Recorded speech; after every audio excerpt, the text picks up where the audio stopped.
and members of the floor. Now today, the government side would like to propose a motion that English and Arabic should be used as the formal language for the highest student body in Jordan, the highest student body for Malaysian students in Jordan on their formal website.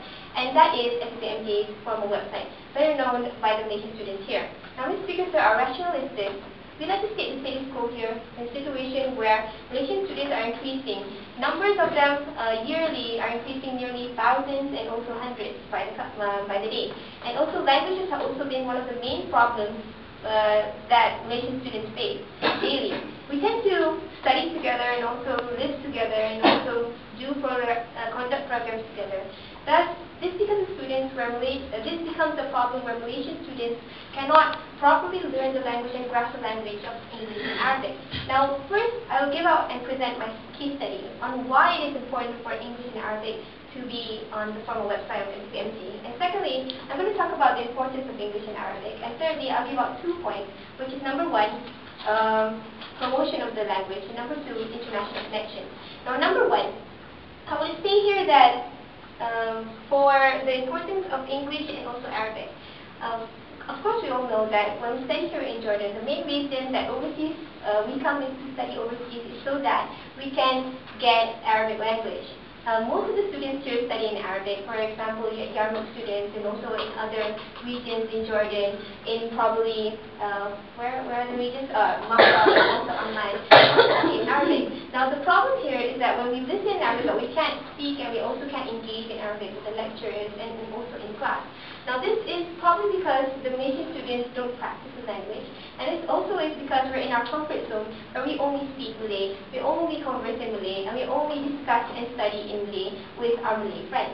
And secondly, the importance of Arabic is that when we return to Malaysia, for example, right now, a lot of people are looking for Arabic-speaking students because we see that Arabic is a new form of market. Arab is a new form of market, probably in economics or marketing in what other marketing things, or in studying, etc., etc.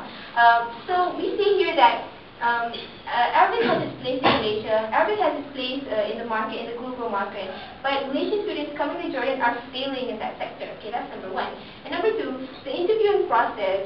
For example, I'll give you a study case. The interviewing process for economic banking students completed by Bank Negara, completed by the National Bank of Malaysia, has stated that it's changed a few processes so that Malaysian students here who return to be interviewed will be interviewed in Arabic. So how do you expect nearly 100 economic students to be fluent in Arabic if we don't have a certain phase to change themselves, to change from this comfort zone of speaking in Malay, of interacting in Malay, and only conducting in Malay? Okay, that's number 1. And for English, okay. How do you think that this motion is going to help? Okay, wait. I'm gonna start on the introduction first. Okay, number 2. We all know that English is very important. Like when you go back to work, there's an added plus if a person who studies religious studies can speak in English as well, because you can also conduct and engage with the Chinese and also the Indians. And number 2, the medical students here, they don't have a lot of opportunity to speak in English unless they want to speak with Arabs. But if you don't want to speak with Arabs, okay. Don't you think that this is no masih علاقة مع يعني هذا المشروع masih علاقة ب أبرز اللغة في أنحاء العالم لأن the reason why I'm saying this, I'm trying to explain to you guys why Arabic and English is so important, is so that you guys can see the burden of Malaysian students here to perfect their language with the given time period of 4 years, 5 years, and 6 years.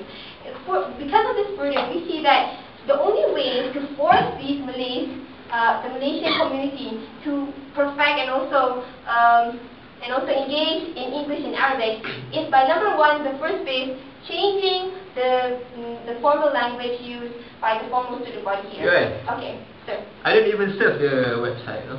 Okay, alright. That's probably you, they're ignoring you. But a lot of people here feel that FFMJ represents something, and I'll come to that. I'll come to how I'm going to solve the problem of people who don't even surf the website. Okay, right? We don't think that this is going to solve the problem totally. We think that this is the first step to enforcing and also promoting and telling Malaysian students that, okay, yes, this is very important. Language is very important. You have to try to emphasize on your language, and that's by changing the formal language. Okay, number one, I'll go on to my point. To answer that, I have to go to the second point, but I'll go on to my first point first. Now, my first point is promoting the language. Okay, promoting the language means that I'm just trying to say that Malaysian students here, they feel that they have to study Arabic and English, but they don't have a certain venue to express themselves in those languages. So we need Malays who can write in Arabic and also write in English. And what better way than to contribute to FFMJ, who will be searching and who will be forced to find people to write in those languages. So, number one, there will have to be enforcement. Number two, people will find out, okay, since it's going to change, the language is going to change, now they will have to learn better and they have to perfect the language faster. Okay, number two, people who read, there are a lot of people who read actually. It's not just Malaysian students here. It's students from all over the country, probably in Egypt, or probably studying in Yemen, or probably people from United Kingdom, UK, or other international countries. So this comes down to my second point, which is international connection. We say that we're studying overseas, but we don't have much of international connection. That connection with people who stay in Arabic, people who stay in Masbah, people who stay in Muta. But how many of us have connections with international students around the world? And this is the number one problem because supposedly we're open-minded people. We should be able to be opening a certain dialogue to other students.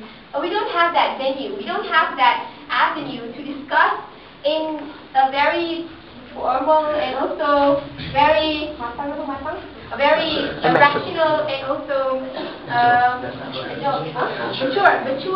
mature way. And I think the best way to do that is by opening the avenue through the formal website, through NFMJ's website. Now, number one, we can say, number two, there are also a lot of Arabs here who don't know a lot about Malaysian students, right? You can't deny that. They don't know what issues happen to Malaysian students. They don't know what safety issues. They don't know much about, our financial issues. What? Oh, okay, right, about financial issues and our health issues, or our problems with our studies, what we think about the Arab Spring and everything else. I mean, we're always talking. We're always talking with ourselves. We're always discussing it with ourselves. We're never really engaging with the outside world. Now, probably we have a few Arab friends, but that's not the way to do it in a very mature way to engage openly with all the Arab students. I mean, if you really want to engage with them, if you really want to promote ourselves to them, I think we should have a formal website that speaks in Arabic, that can talk and engage with the Arab world, and they will see and realize that yes, we are here, we have ideas, we want to contribute to Jordan, and for that I